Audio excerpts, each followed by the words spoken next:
चाहे जो कोई भी है, ये आत्मा ईश्वर ब्रह्म क्या हुआ? ये आत्मा ईश्वर ब्रह्म को ही ये लोग परमात्मा परमेश्वर परम ब्रह्म भी घोषित कर दिए।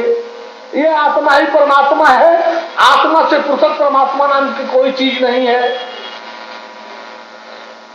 ईश्वर ही परमेश्वर है, ईश्वर से पृथक परमेश्वर नाम का कोई चीज नहीं है। ब्रह्म ही परम ब्रह्म है, सोल ही गाड है, नूर ही अल्लाह ताला है। ये स्वयं ज्योति हंस ज्योति जो है वह परम तत्व है।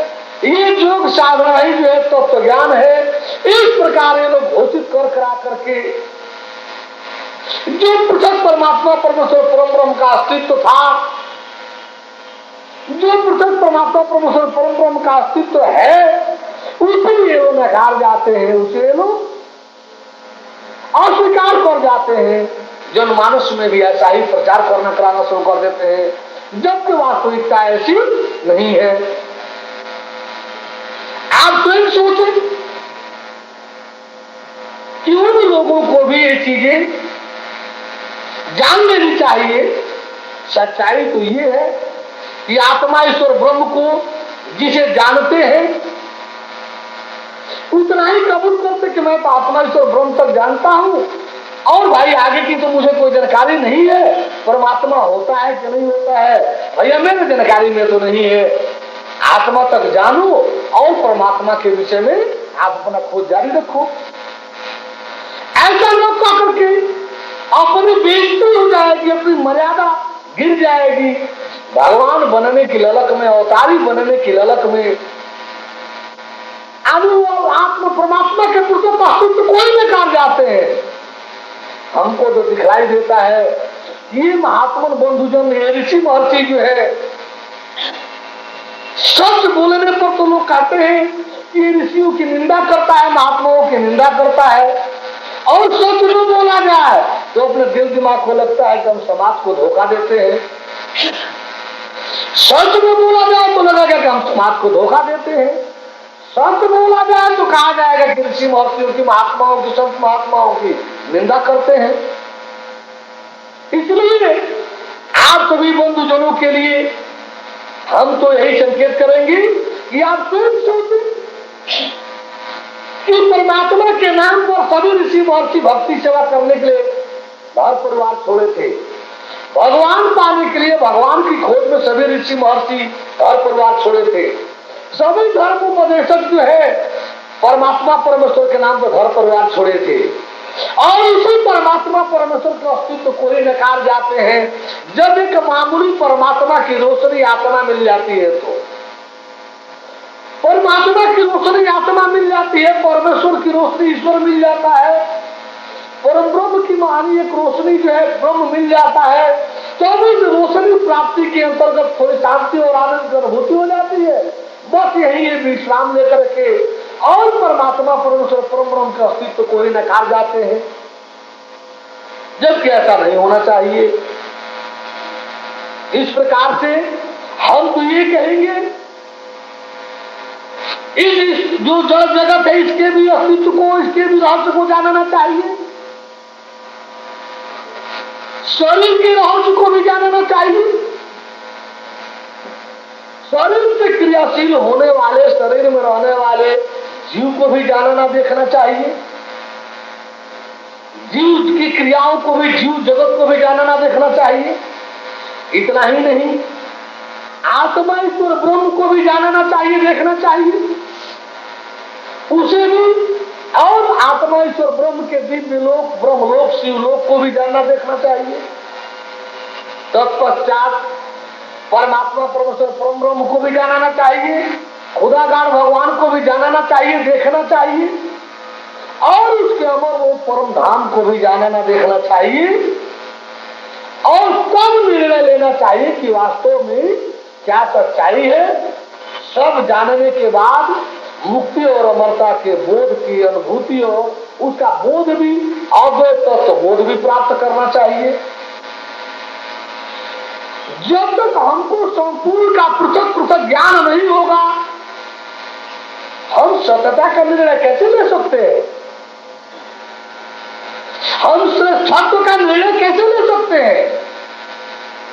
जब तक शरीर जीव ईश्वर परमेश्वर, शरीर जीव आत्मा परमात्मा, शरीर जीव ब्रह्म परम ब्रह्म, जिस्म रूह नूर ताला, body self soul and God, इन चारों को जब तक हम पृथक पृथक यथार्थता जान नहीं लेंगे, पृथक पृथक यथार्थता हम देख नहीं लेंगे, अच्छी प्रकार से जांच परख करते हुए, बातचीत करते कराते हुए और स्पष्टता परिचय पहचान प्राप्त नहीं कर लेंगे, तब तक सत्यता की जांच, सत्यता की प्राप्ति, सत्यता की खोज पूर्ण कैसे होगी?